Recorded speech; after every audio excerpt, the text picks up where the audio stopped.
بسم الله الرحمن الرحيم.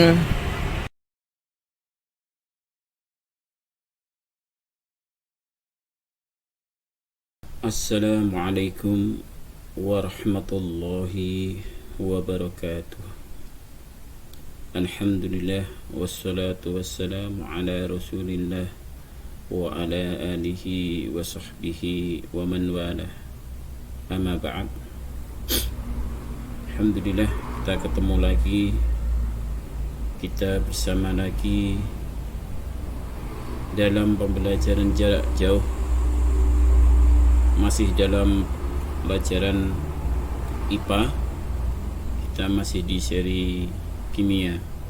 Pada perjumpaan yang lalu kita sudah membahas tentang zat aditif, zat yang ditambahkan pada proses pengolahan makanan dan minuman. Pada kesempatan kali ini kita akan bahas tentang zat adiktif. Ya, bedanya tipis sekali, hanya beda dengan tambahan K di sini ya. Zat adiktif. Apa itu zat adiktif? Kita akan kupas secara jelas. Tapi sebelum kita lanjutkan, bagaimana keadaan kalian hari ini? Semoga senantiasa dalam penjagaan Allah Subhanahu wa ta'ala, diberi kesehatan dan terus bersemangat di dalam menuntut ilmu. Sekalian, apa itu zat adiktif? Zat adiktif adalah zat yang apabila dikonsumsi dapat menyebabkan ketergantungan atau adiksi, atau ingin menggunakannya terus-menerus, atau ketagihan. Jadi zat-zat itu kalau dikonsumsi, orang itu kemudian jadi ketagihan, ya, ketergantungan. Nah, banyak sekali zat-zat adiktif itu. Kita contohkan di sini ada alkohol, ada nikotin, ada kafein, ada inhalasi, yaitu larutan yang mudah menguap. Ini bisa berupa lem, ya, aerosol, minyak semprot, kemudian cat semprot, spray pengharum ruangan, deodoran, gas cair, penghilang cat kuku, pengencer cat, cairan pengisi korek api, bensin, butana, propana, obat bius, ya, obat anestesi, ether, dan lain sebagainya.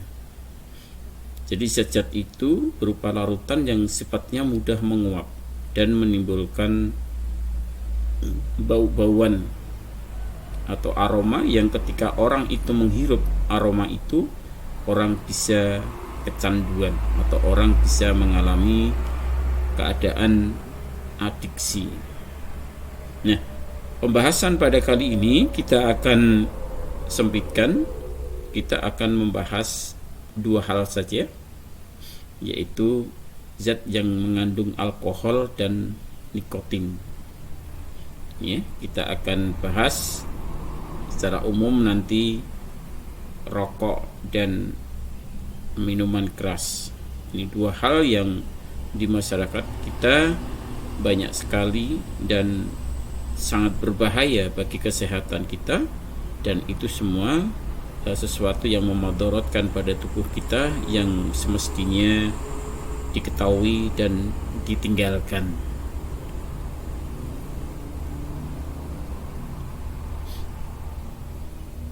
Rokok itu biasanya terbuat dari tumbuhan namanya tembakau, ya. Misalnya tembakau kemudian dicampur dengan bahan yang lain, kemudian dibungkus kertas, kemudian dijual dalam bentuk lintingan, ya. Saya yakin kalian tahu ya kondisi rokok seperti itu. Nah, rokok itu termasuk zat adiktif yang ternyata kalau diteliti lebih jauh itu bisa merusak kesehatan. karena zat yang ada di dalamnya itu bisa menyebabkan berbagai macam penyakit. Di antaranya penyakit paru-paru, ya, penyakit jantung, bahkan sampai menimbulkan kematian gara-gara rokok. Ya.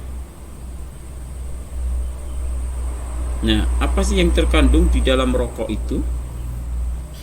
Rokok ketika dibakar kemudian dihisap asapnya itu mengandung beberapa zat yang berbahaya. Yang pertama namanya zat nikotin, ya, nikotin. Nah, zat ini sangat beracun, ya, sifatnya mudah diserap lewat kulit dan alat tubuh yang lain. Warnanya kuning agak pucat. Kalau terkena cahaya menjadi coklat, bau, rasanya tidak enak. Nah, kenapa banyak orang yang masih tetap menghisap rokok itu? Ya, padahal demikian keadaannya, sangat beracun.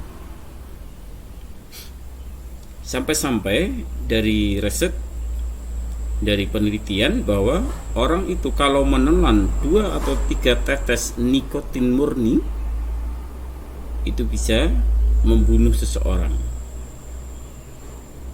Ya. Nah, fungsi dari nikotin itu sebenarnya adalah stimulan, ya, zat untuk merangsang, mempercepat dalam kegiatan dalam otak. Sehingga orang ketika mengkonsumsi rokok itu bisa merangsang sel-sel otaknya. Artinya rangsangan itu rangsangan yang stimulasi, ya. Bisa menjadikan kerja otak lebih istilahnya spontan, tapi sangat berbahaya karena sifatnya beracun. Dan ternyata nikotin itu dibanding dengan zat lain yang namanya heroin itu lebih adiktif, ya. Artinya apa? Lebih menjadikan orang kemudian menjadi ketagihan. Maka semakin mudah orang itu memulai merokok, semakin sulit dia berhenti dari merokok itu. Karena apa? Sifat kecanduannya. Oleh karenanya hal seperti itu tidak pantas, ya, bagi kita sebagai seorang muslim, karena kita tahu kemadaratannya, ya. Maka termasuk hal yang diharamkan di dalam agama kita. Selain nikotin, di dalam tembakau ada namanya zat namanya tar, ya. Tar ini lebih bahaya lagi, di mana tar itu bisa menyebabkan penyebab utama kanker paru-paru, ya, bagi perokok, orang yang suka merokok. Sehingga tar disebut sifatnya karsinogeniknya. Apa itu karsinogenik? Zat yang pemicu, zat yang menimbulkan kanker. Nah, nanti perokok itu bahayanya tidak hanya si perokok itu sendiri. Jadi perokok nanti ada 2 jenis, ada perokok aktif, ada perokok pasif. Perokok aktif, ya, orang yang merokok itu sendiri. Nah, yang berbahaya itu adalah perokok pasif, ya, dia tidak merokok, tapi karena lingkungannya banyak mengandung asap rokok, kemudian dia menghisap, akhirnya terkena dampak dari rokok itu sendiri. Tar juga bisa mengakibatkan penyakit tenggorokan dan pernafasan, ya. Bahkan menurut penelitian, orang itu ketika menghabiskan sebungkus rokok, ya, atau 1,5 bungkus rokok sehari, itu sama saja dia menyedot tar tembakau sekitar 1,136 liter dalam waktu setahun. Nah, itu kalau masuk di dalam paru-parunya, bisa kita bayangkan berarti paru-paru seorang itu dalam 1 tahun dia merokok berarti sudah mengalami keracunan, bahkan nanti bisa tumbuh yang namanya kanker. Dan kanker paru-paru ini sangat-sangat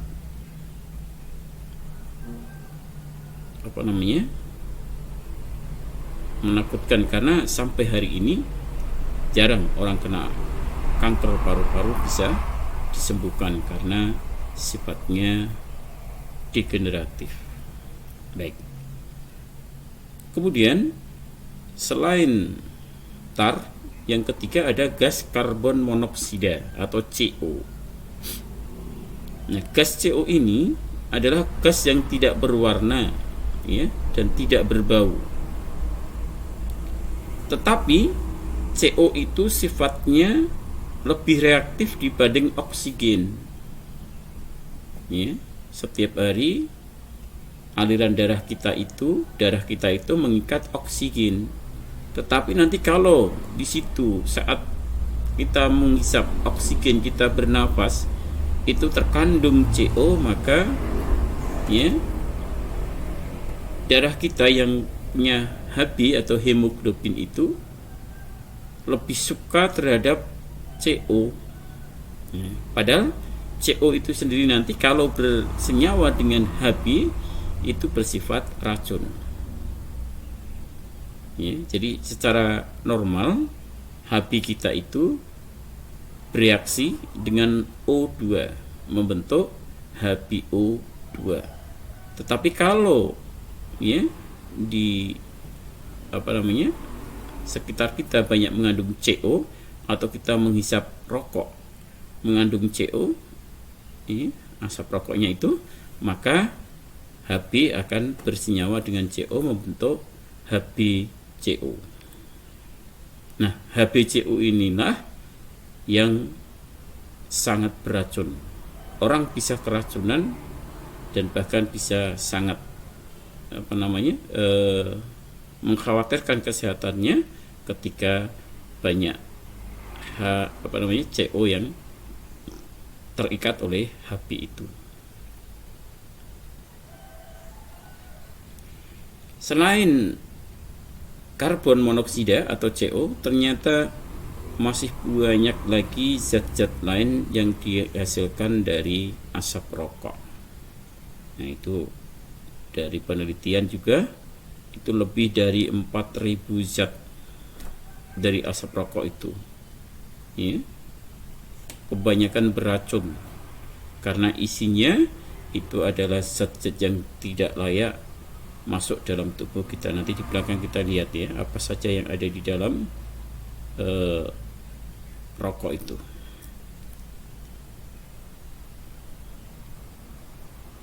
Nah, jadi di sini di gambar ini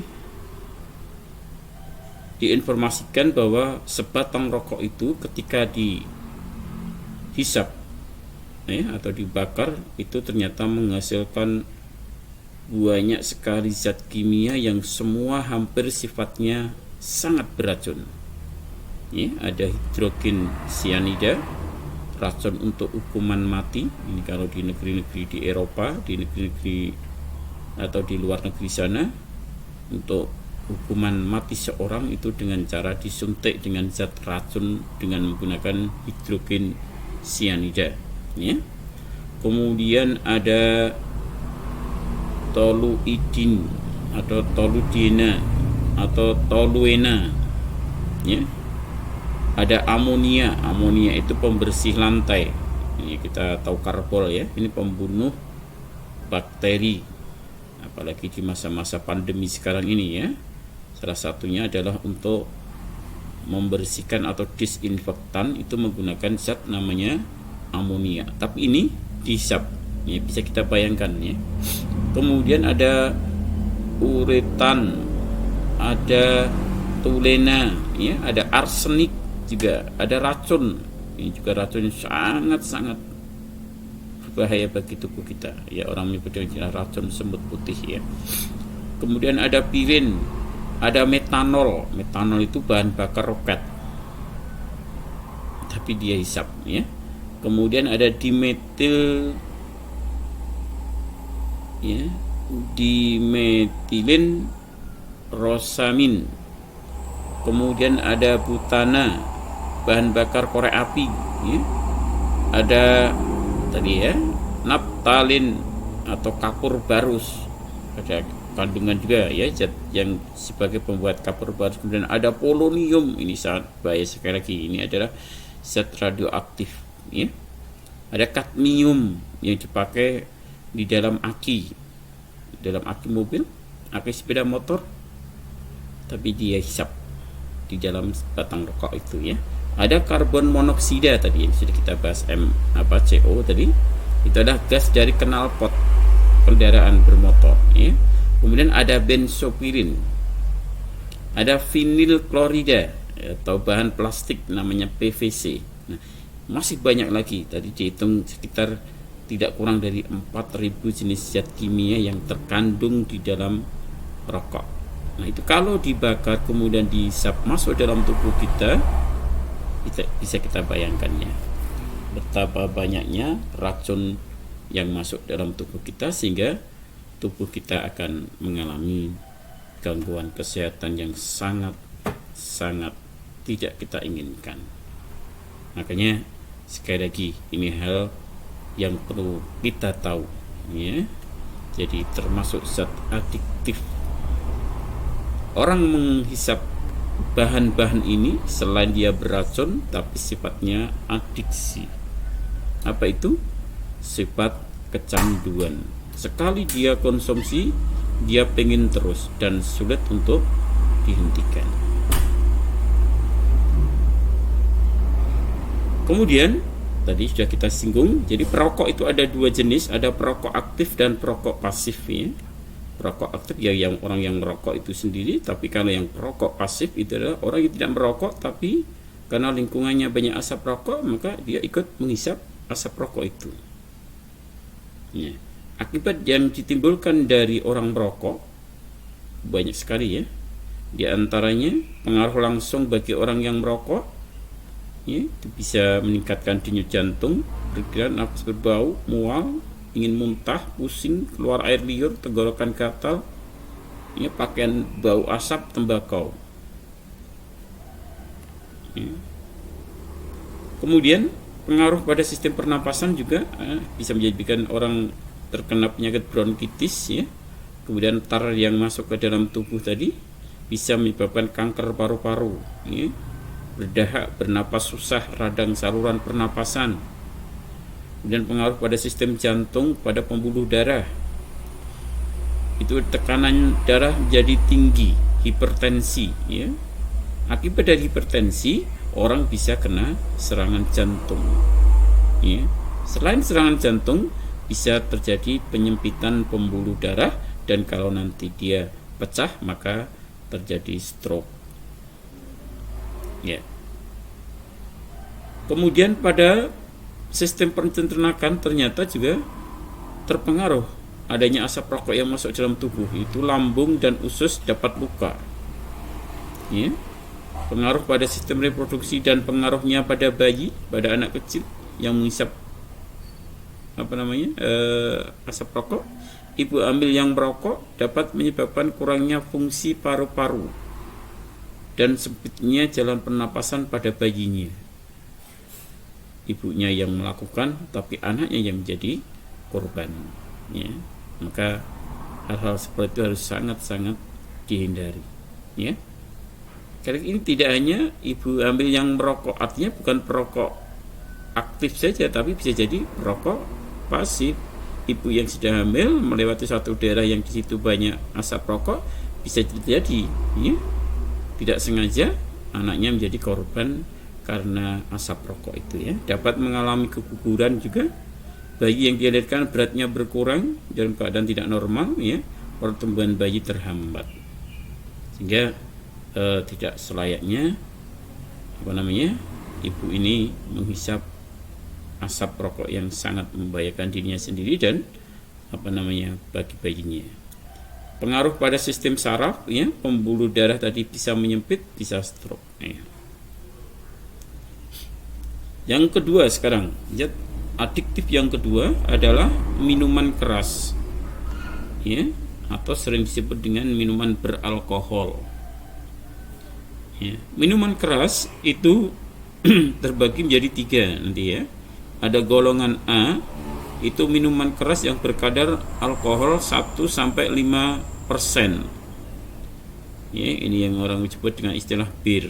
Di sekitar kita atau di masyarakat awam itu ada yang namanya ya miras, ya, minuman keras yang sering dikonsumsi. Kalau di sekitar kita, di daerah sekitar kita ada namanya daerah Sukoharjo, ya. Di Sukoharjo itu ada daerah Bekonang, ya. Bekonang itu salah satunya adalah sentra produksi ciu. Ya, ciu itu adalah alkohol yang berkadar rendah ini 1-5% yang kadang dibuat jadi minuman yang memabukkan itu. Kemudian ada golongan B, ya. Golongan B yaitu minuman keras yang berkadar alkohol 15-20%. Ini orang-orang Eropa, orang-orang sana sering mengkonsumsi berupa anggur atau wine, ya, yang sangat memabukkan, ya. Kemudian golongan C yaitu minuman keras yang berkadar alkohol 20% sampai 45%. Mereknya nanti ada Ara Whisky, Vodka, TKW, Manson House, Johnny Walker, Kamput, dan seterusnya. Ini semua termasuk minuman keras yang tentunya tingkat bahayanya bagi kesehatan itu tergantung kadar dari alkohol di dalam minuman itu. Makin besar kadarnya, makin berbahaya bagi kesehatannya. Tapi ingat, ini kalau di dalam hukum kita sedikit atau banyak, ya, karena itu termasuk hal yang memabukkan, maka hukumnya haram, ya, tidak boleh dikonsumsi. Bahkan kadang-kadang dalam minyak, ya, minyak wangi itu dicampur dengan alkohol, dan itu menjadi perdebatannya atau khilaf di antara ulama ketika menggunakan minyak wangi yang beralkohol. Tapi sebaiknya kalau cari minyak wangi, maka ambillah minyak wangi yang non alkohol. Kemudian akibat orang yang minum minuman beralkohol, ya, banyak sekali, ya. Di antaranya pengaruh langsung yang bagi orang peminumnya, pertama bisa kehilangan keseimbangan tubuh, ya. Karena apa? Dalam keadaan setengah sadar, atau orang menyebut istilah mabuk, ya. Pusing, merasa gembira, kulit menjadi merah, ya, karena terbakar, ya, panas tubuhnya, ya. Perasaan dan ingatan jadi tumpul.